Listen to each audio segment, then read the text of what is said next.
The following story contains visuals that may disturb sensitive viewers.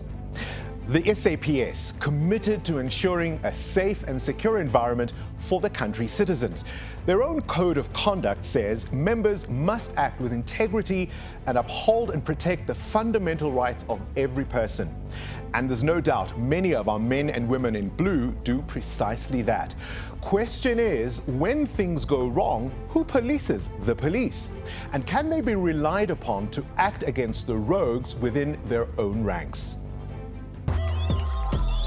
In July 2019, the army was deployed in the Western Cape to help police tackle gangsterism on the Cape Flats.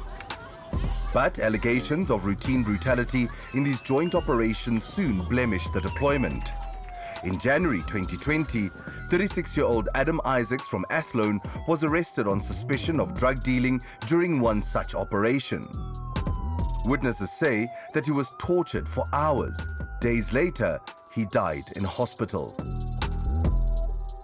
Today, Wasiela Isaacs is still reeling from the loss of her eldest son.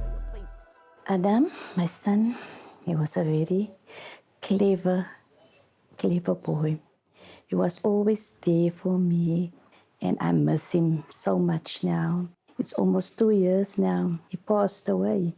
The missing is still there. On the night that Adam was arrested, what do you remember about that night? The 26th of January, I will never forget. I went to the toilet, and all of a sudden, I heard my son is calling, Aina, mommy, yap me, mommy, Aina, yap me. And I ran out of the toilet, and I want to go. And one of the shoulders said me, waar gaat jy? I said, no, ma'am, there, Adam is calling me, they hipped him there. He's crying for his mommy. No, bly net hier binne, jy gaan neer en sê, ek sê nie, hulle slip my kind op uit die kan. En Adam took Adam in a van, and they take him away. And I don't know what happened. I was sick the whole night. After his arrest, Adam Isaacs was brought here to 𝗀𝗁cie𝗿𝗆𝘆 Hospital under police guard. His injuries were severe, but he clung to life for several days as surgeons tried to save him. I was there by his bedside, and I was praying that night. And that's the night when he passed away. It was the 6th of February. 10 o'clock that night.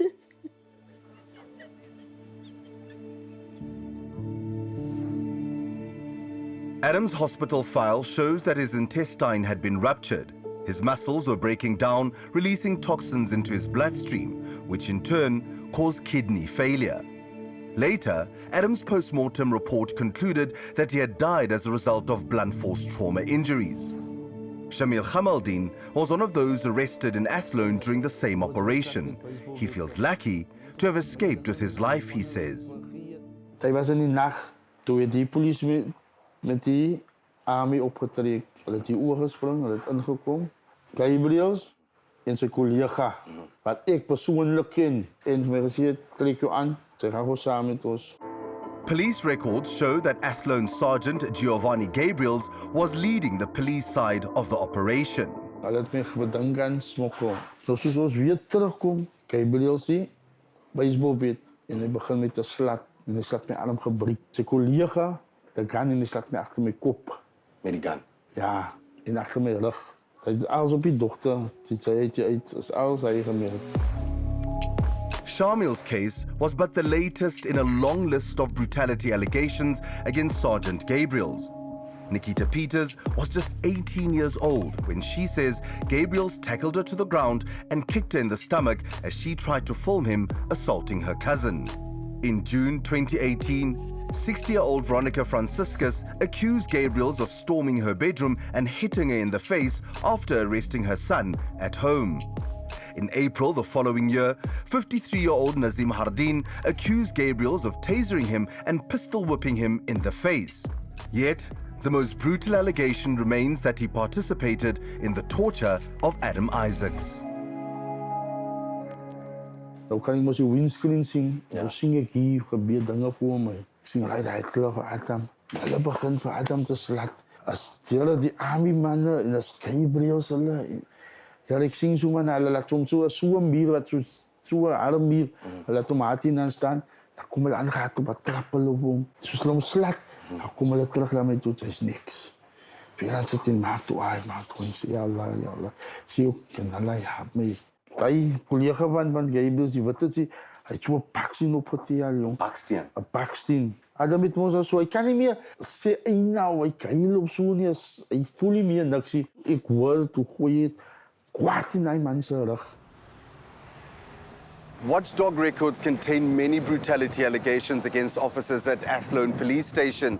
Yet complainants such as the family of Adam Isaacs say they've lost faith in the station commander to discipline officers implicated in these cases. Following recommendations from the Independent Police Investigative Directorate, criminal prosecutors are currently pursuing convictions in 2 separate counts of assault with intent to do grievous bodily harm against Gabriels. Yet, Athlone Station Commander Colonel Mark Adonis never gave Gabriels more than a warning, in spite of repeat watchdog findings against him. In the end, Adonis's office also failed to investigate claims that Gabriels and other Athlone officers participated in the torture of Adam Isaacs. 𝗀𝗵𝗶𝘀 is the director of the African Policing Civilian Oversight Forum. Now, I'm familiar with the case of Sergeant Gabriel's and the incidents in Athlone. You can say that it is part of a systemic failure within the South African police services when it comes to discipline and when it comes to consequence management. I mean, we've seen a steady decline in discipline cases being processed through the South African Police Service, a fraction result in any form of punitive sanction. Instead of disciplining and rehabilitating problem officers, Tate says that the police service may simply transfer them to other precincts. When these transfers happen to more rural areas and more remote areas, you're also removing the individual from the scrutiny that might have been available in a more kind of metropolitan or resourced area, such as Cape Town. In 2020, the police service transferred Sergeant Giovanni Gabriels to this station in the quiet West Coast fishing village of Lambert's Bay. Here, some community members say his pattern of assault and abuse continued unchecked.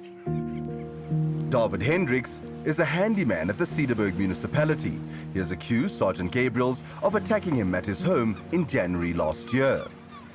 So, David, just explain to me what happened that night that you say you were assaulted by police. Take me through what happened. My vrou was geroep deur 'n vriendin van haar.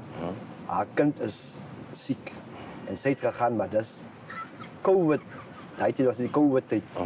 En sy het gebel vir my meisiekind om te sê ek wil vir haar kom haal. Dus dit was oor die curve tyd. David says that Gabriels and a colleague were patrolling his street to enforce curfew when they confronted him.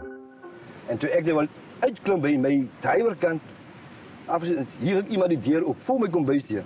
Ek het die deur op en hy het my in die kar. Ek vra wat maak jy nou? Jy maak my dood, jy choke my. En hy is in die kar half lief, weet. Hy maak my arm seer. Daar's 'n hele vlam hier op gewees, soos hy vir my seer gemaak. En my 3 kinders kom uit. Ja. Sien my 2 meisiekinders kom uit. By die kombuisdeur, dis voor die deur. Julle kan my pa nie jaat aanrand nie, waarvan hy vat die pepper spray. Ja. En hy spuit my al 3 kinders met pepper spray. Prosecutors declined to take the Hendricks family's complaints forward in court. David Hendricks, on the other hand, is appearing in court on charges of obstructing police duties and assault. Following a report by Investigative Journalism Unit Viewfinder, Police Commissioner 𝗀𝗃𝗍𝗆 recently replied to a parliamentary question that both Gabriels and his former boss, Athlone Station Commander Mark Adonis, are now under departmental investigation. Yet, both remain on the job. Neither responded to our request for their comment.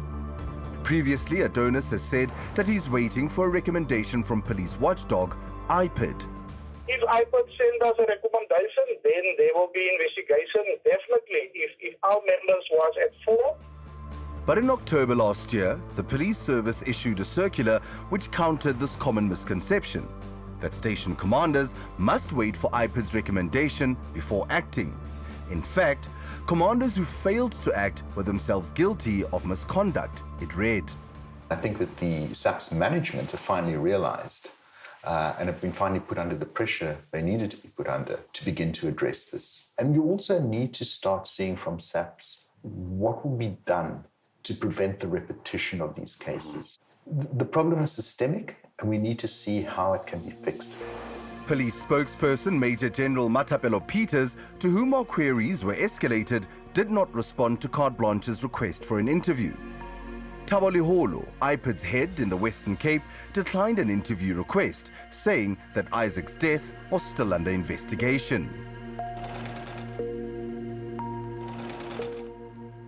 I want to see justice. They must come forward, say, why did they hit my son like that night? That is my question.